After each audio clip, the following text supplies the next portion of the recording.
All right. Hello, hello. So, my name is Jamie. I am a therapist with Well-Minded Counseling. A little bit about myself really quickly before we dive into today's topic. I am a trans queer man, and I specifically work with individuals within the LGBTQ community. So today we're going to be talking a little bit about some ideas and topics about providing empathetic care to members of the LGBTQ plus community. All right. So some of the topics we're going to be discussing a little bit more in depth today will be revolving around general knowledge about the LGBTQ community, some of the major issues currently affecting the community, how to create an inclusive environment, and how to challenge discrimination, right? So we're going to work on gaining some knowledge. What are some topics we need to be aware of? How do we be mindful and intentional, right, with creating this inclusive environment? And how do we challenge discrimination, right? So how do we challenge these misconceptions and stigmas that usually revolve around the LGBTQ community? Um, for me personally, all of these topics are incredibly important. And I feel like they're incredibly important to know about the community so that we have this better understanding about how to really show empathy towards individuals within the community and show support for people who identify within the LGBTQ plus community. All right. So, who is the LGBTQIA 2S plus community? Always mess that up when I try and get the whole acronym in there. So, right, most of us have heard of LGBTQ, LGBT, and usually we kind of see that plus on the end of there, right? So a lot of people understand, right, that the LGBT community, really represents lesbians, gays, bisexuals, and people who identify as transgender. However, the community really involves so many more people than that. LGBTQ plus really is just this really big umbrella term for this community that kind of resides under it. Um, so if we really do a deep dive into everyone that makes up this community, we'd be here for hours. We'd be in this one section for hours. It would really be too in depth to do in one quick topic. So instead of doing that, we're going to do a quick overview of kind of these macro communities that make up the LGBTQ plus community. So some of those main communities um, are going to be found on this list right here. So as I was mentioning, and this is not an extensive list at all of all of the different identities that make up the community, but this is kind of the umbrella terms that a lot of those different gender and sexual orientations tend to fall under. Um, Sometimes people will have slightly different definitions of these based on beliefs around gender identity and sexual orientation and how those two topics interact, which creates its own completely different topic on its side on its own. But we're going to go over the very basics of these. So, L for this, right? We've got the lesbians. We've got people who identify as female being attracted to people who identify as female. G on here for gay typically stands for people who identify as male being attracted to other people who identify as male. Um, People who identify as bisexual, right? We're talking about individuals who are attracted to more than one sex or gender. And that breaks up into a few other categories.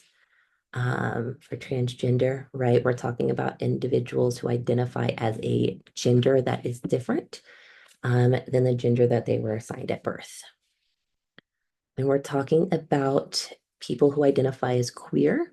We're talking about people who identify outside of this gender or sexuality binary, um, or individuals who really don't feel like they fit into one of the other terms, don't want to label themselves, don't want to use one specific label. So a lot of times those individuals will use kind of an umbrella term of queer. As well as right, we've got questioning, right? So people who are in this journey of discovering about their gender and their sexual identity and orientation. Intersex individuals are people who are born with sexual characteristics that are not typically seen in binary bodies, which can happen for a multitude of different reasons. For some, these create physical characteristics that we can see if we're like, not quite normal, or, normal in the terms of our binary, of male and female. Um, we'll also see things, right, genetically, right? So getting some changes in those XY chromosomes, right? So a good example of this would be males that are born with the XXY chromosome. They do fall into that intersex category. And some people may not know, right, even that they have those genetic differences. Um, Unless kind of something comes up and they need extra testing, right? They're having struggles medically, something like that happens, and kind of brings it up. And that's more so when we're looking at some of those genetic differences. Um, asexual individuals tend to experience little to no sexual attraction. Um, and agender individuals tend to identify as having either no gender or being gender neutral. So we've got kind of those two. And then lastly, we see a term called two-spirit. Two-spirit is a term that is used specifically by Indigenous North American people for individuals who have both masculine and feminine qualities. So a lot of times when we're thinking of two-spirit, we're thinking of people that fall within that transgender community. But very specifically, this term is only applied to individuals who are of Indigenous North American descent. And we won't see the term used outside of that. So that one is definitely one that not everybody has heard of or fully understands. So those are kind of our basic umbrella categories that we'll see a lot of times represented within the LGBTQ plus community. All right. So it's very important, right? Whenever we're talking about the LGBTQ plus community, right? We always put that plus at the end of the acronym.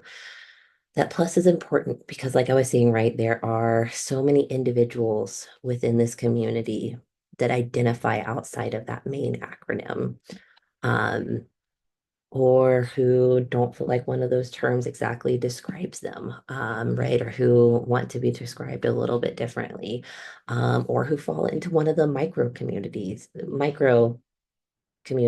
within the community, right? That these categories kind of go out into as we kind of get into them a little bit deeper. So, as of most recent data in 2024, there are currently around 107 different gender identities that are recognized within the LGBTQ plus community. And there are currently over 600 different sexualities and sexual orientations um, that are also identified. So it's important when working with individuals within the community to ask questions if someone is using a term or label that you don't understand, right? That you haven't heard of before, that you don't know a lot of information about, so that you can better understand what that means for them, what that means for who they are as an individual, how they tend to spend their time, right? Like who they're attracted to, how they identify themselves.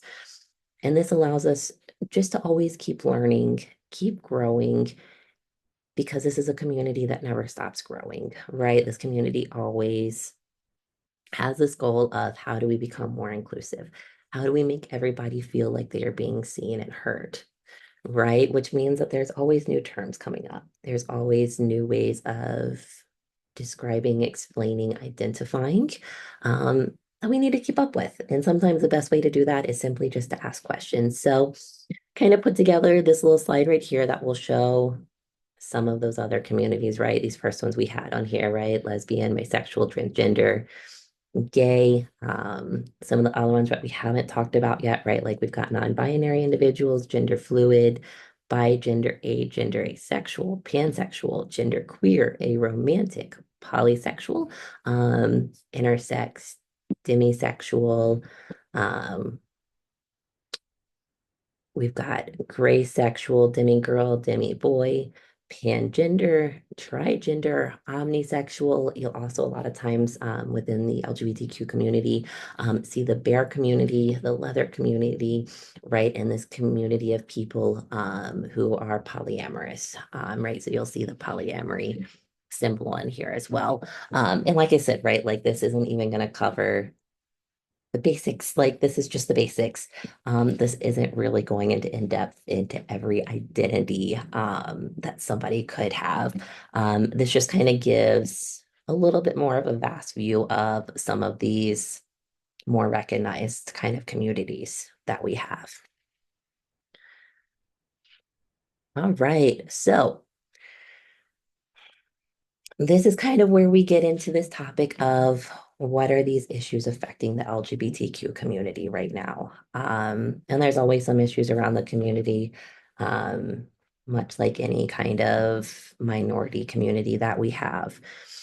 So at this point, when I'm talking to people, this is where I start getting a lot of looks and people asking about like, okay, why should I care, right? Like it's 2024, LGBTQ plus people pretty much have the same rights as everyone else, right? Like they can get married, you can do whatever, be whoever you want to be. So why should the community get special treatment? And I always actually love when people come up to me and ask me that question, because there are a lot of special considerations to have around the LGBTQ plus community. Um, that are really meaningful and that do really affect these individuals in their day-to-day lives that sometimes people aren't aware of, they don't think of, it doesn't affect them, um, right? So it's not something that they stay on top of. So some of the reasons I like bringing this up is statistics, right, that are kind of brought up about the LGBTQ plus community every year. So as of right now in the United States, the LGBTQ plus community made up of about 14 million adults. So that's around 7.6% of the US population, right? So not as small of a community as some people tend to think, but also still very much so a minority community. When going further into this and the mental health within the community, right? We're looking at last year, 39% of LGBTQ plus youth noted seriously considering suicide. That's just last year alone. And unfortunately, we do show this number tending to increase each year over the last few years, which shows that there are a lot of struggles within the community, especially the adolescents, the teens, the younger people within the community.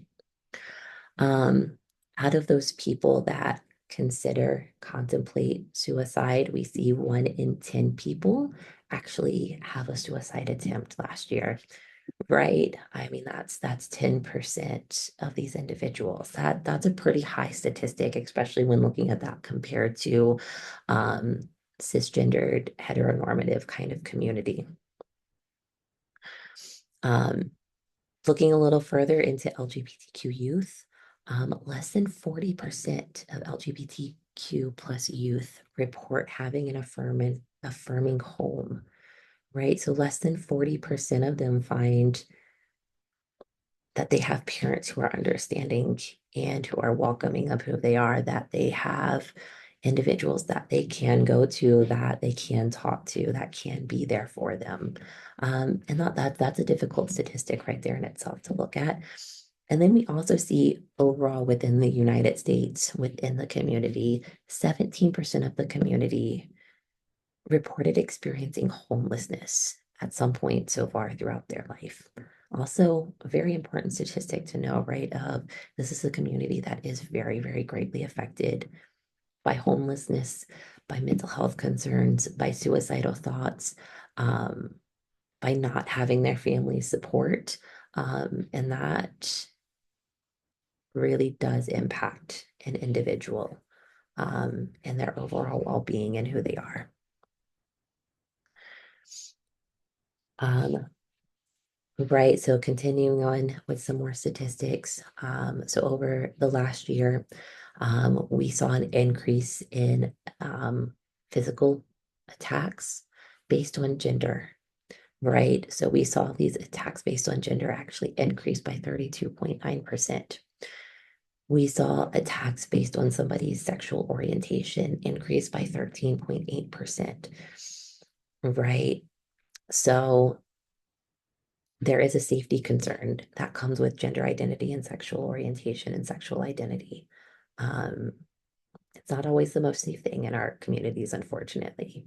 And we saw that more than 1 in 5 hate crimes are solely based on somebody's LGBTQ plus status, right? So how they identify plays a large portion into whether or not they're going to have a hate crime acted out against them. And then so far in 2024, just within the United States, we have had 26 people who identify as transgender um, pass away, lose their life based on these hate crimes, um, just for being trans. Um, so that in itself, right, really highlights some of the stress and problems that we find within the community and within, just being safe, being yourself. All right. So generally, I'm not someone that discusses politics for a multitude of different reasons. It's a hard conversation to have within the community. It brings up a lot of strong feelings of fear, hatred, sadness, um, and it brings up a lot of really strong beliefs on the other side, right? Of like just that pure hate. So these are generally topics I stay away from. However, I think they are incredibly important, especially looking at this specific election year that we have coming up. It's something that has to be discussed. So far this year, over 530 LGBTQ bills have been brought up. These bills are not affirming bills. They are very anti-LGBTQ plus community, right? They are ones meant to do harm to the community. And this is just in the United States. That's 530 anti-LGBTQ bills within the 50 states. So these bills range from everything from redefining sex, censorship in schools, sports bans, forced outings of kids in schools, religious exemptions, restrictions on healthcare, banning affirming state IDs, and expression restrictions, right? So these are saying things of like, you can't dress a certain way, you can't use certain pronouns, you can't use specific bathrooms, right? And it is really coming down hard on the LGBTQ plus community. This map is from this past year, right? The states that have color to them are states that have had these bills brought up. Some of these not so surprising. Some of them a little bit more surprising. At least for me personally, I was a little surprised that some of these states have had bills brought up for these purpose. Um, Darker color purple that we see on here just represents the higher number of these bills being brought up, right? So we see a lot of these bills being brought up in Kansas, Oklahoma, Iowa, Tennessee, West Virginia. So some of those really, really red Republican leading states tends to be where we see these versus, right, like states like Colorado and California, where we haven't seen any of these brought up so far this year.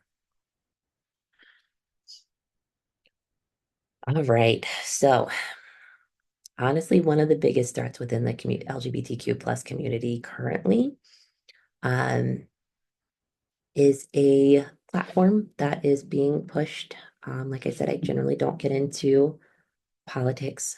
This is something that is important to discuss with this upcoming election here within the next, I believe, less than 2 months now.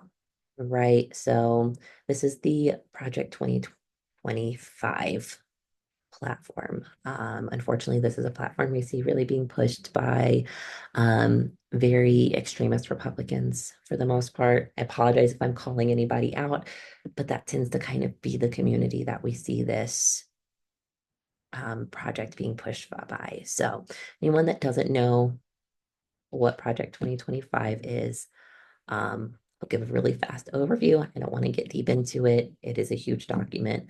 But Project 2025 is a presidential and government transition plan that was created by the Heritage Foundation and has been largely backed by the right wing of our government and current Republican presidential and vice presidential candidates.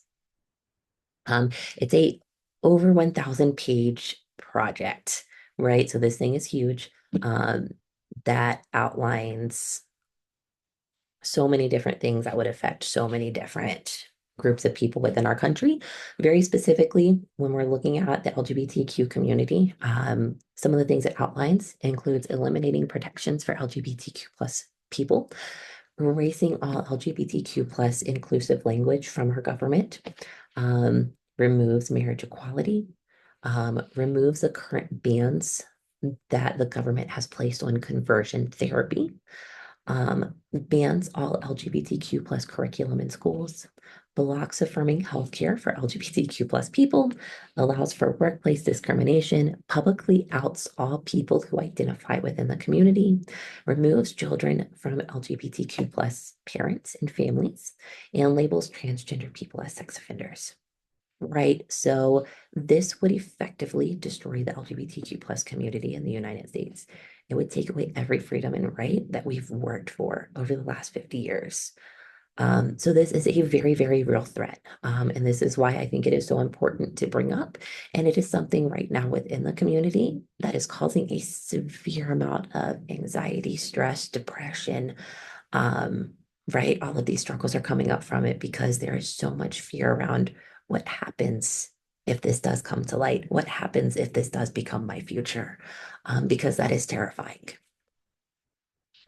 So now that we've got kind of all of the depressing statistics behind us, now that we know kind of a little bit about what the LGBTQ community is, now that we kind of know what some of those struggles are within the community right now, we're going to turn the topic to how to create an inclusive environment. So the importance of this, right? We want people to feel safe. We want people to feel like they can be themselves. We want to be a community, right? That really does with open arms welcome people. So, how do we create an inclusive environment? There's a multitude of different ways to do it, right? There are so many ways to create an affirming and inclusive environment for everybody. When we're looking specifically at the LGBTQ plus community, I've come up with a few kind of tips that help with this idea. So these are kind of top ideas that come to mind that are relatively easy to do and easy to use to create this inclusive environment. So first off, we don't want to put people in a box, right? Which I know sounds very, very silly. We're not putting people in a box. But we're not going to put people in a box. So, gender and sexuality are very expansive topics to discuss, understand. So, it becomes really hard sometimes to just stick to one label and to just apply one label to somebody that 100% describes who they are, right? So, whereas it's important for somebody to be able to tell you, like, hey, this is how I identify, this is who I am, we don't want to just stick that person into a box, right? Like we don't want to just say, well, this is exactly who you are. You can never be anything else. No, because these are all topics that can change over time. So we want to make sure, right, that we are giving people that growth and that expansiveness to just be themselves and to describe themselves however feels most accurately for them in that moment. All right. So we want to ask and respect pronouns and chosen names, right? So always make sure we're asking these things, asking like, hey, what name would you like? What name do you go by? What pronouns would you like me to use for you? Right. And make sure that we are respecting those.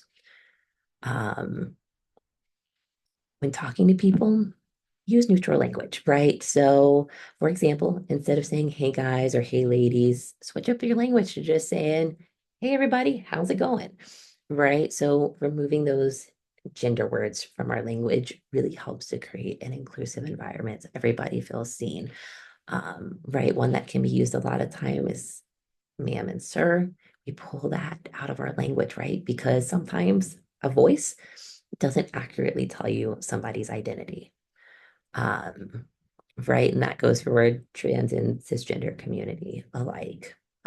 So sometimes removing those words and just being respectful, finding stuff that does cover everybody. So everybody, no matter however they identify, really feels seen. And this makes sure that we're never assuming someone's identity, right? We're never just saying based off of somebody's sounds, looks, anything else that we know how they identify, because we may not. All right. So next one in here, I feel like it's pretty basic. Sadly, it is one that I always have to go over with people, right? But we never out anyone. Um, Sadly, I've talked to a lot of people who have been outed by their friends, their family, their therapists, their teachers, their doctors, um, right? These people that they feel like they can trust to tell about themselves to, and then they get outed. And this puts people sometimes in dangerous situations because maybe they're not out yet because it wouldn't be safe, or because they would be facing homelessness, because they would be facing rejection from people that they love or care about, and they're not ready for that yet. And not to mention, it's not your story or truth to tell to anyone, and it's not fair to take that away from somebody else, right? We want to make sure everybody gets to write that part of their story, and they get to do it however feels best for them. And that means respecting that, and sometimes asking people like, "Hey, are we out to everybody? Does your family know? Do your friends know? If I'm talking to them, do I need to use a different name or pronoun for you?" And making sure that we're trying to always be cognizant of that. All right.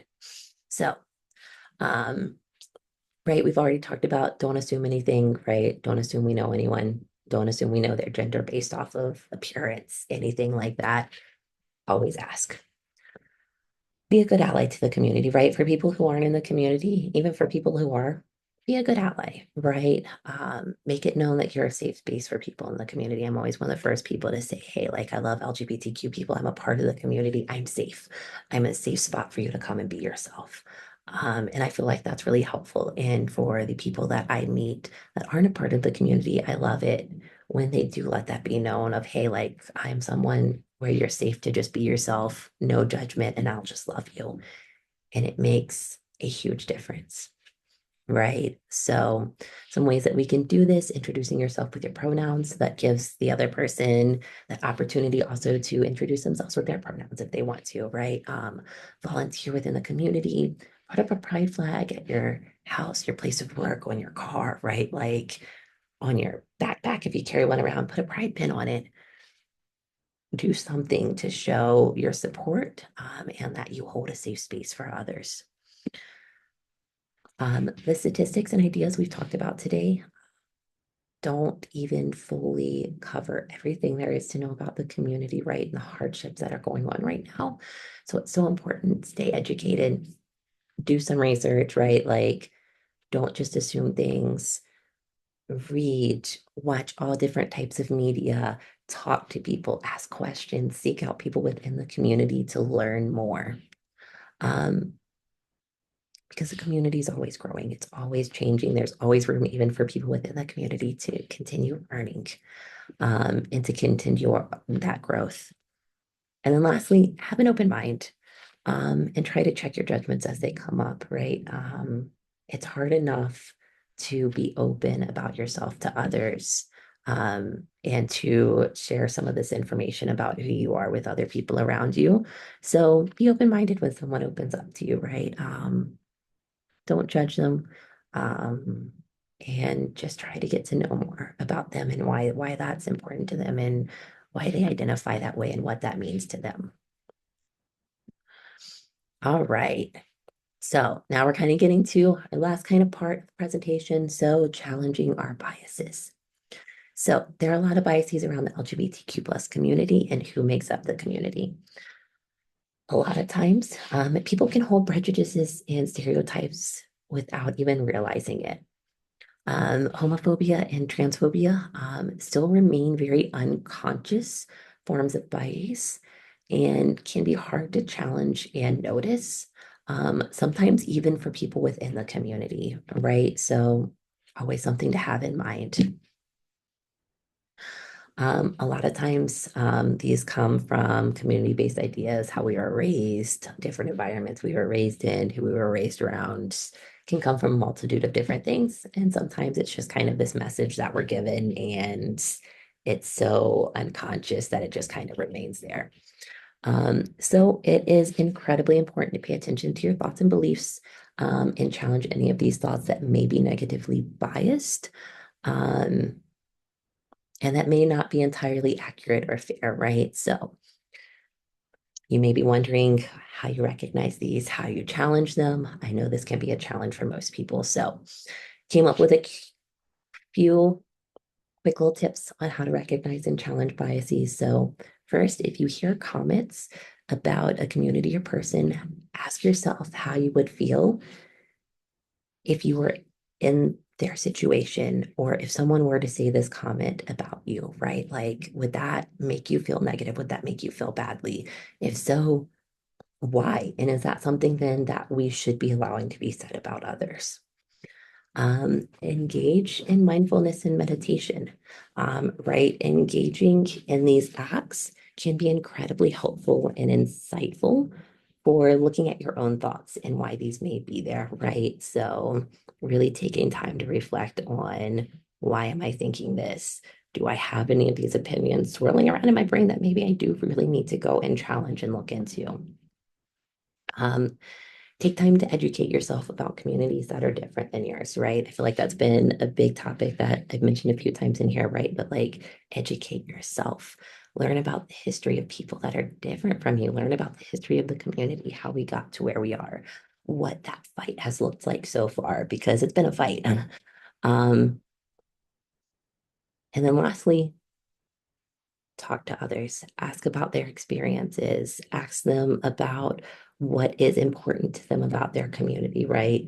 Um, Ask them why these things are so important and vital to who they are as a person. And this stands for any community, whether, right, it is based on race, gender, ethnicity, immigration, any type of minority that you can see. It's so important just to ask them about their community, learn more, get to know them, get to know the things that are important to them, and really make sure that you understand the community from people within it before making any judgments based off of whatever you may be hearing outside. So thank you so much, for listening. I hope this was helpful, that we had something to learn. I think it is an incredibly helpful topic. Kind of like I was saying, especially election years, a lot of things start coming up, a lot of negative, a lot of inaccurate descriptions of people and groups really start getting thrown around a lot more. And we do start seeing kind of hate crimes, and mental health start to get a little bit more extreme. If anybody has any questions, please reach out to me. If anybody is looking for a therapist or knows somebody that is looking for, a therapist within the community, please feel free to share my information. You'll see my email at the bottom of the slide. Um, yeah, please reach out if you have any questions, you want to engage in further conversation, or if I can be any help. All right, thanks everybody. Bye.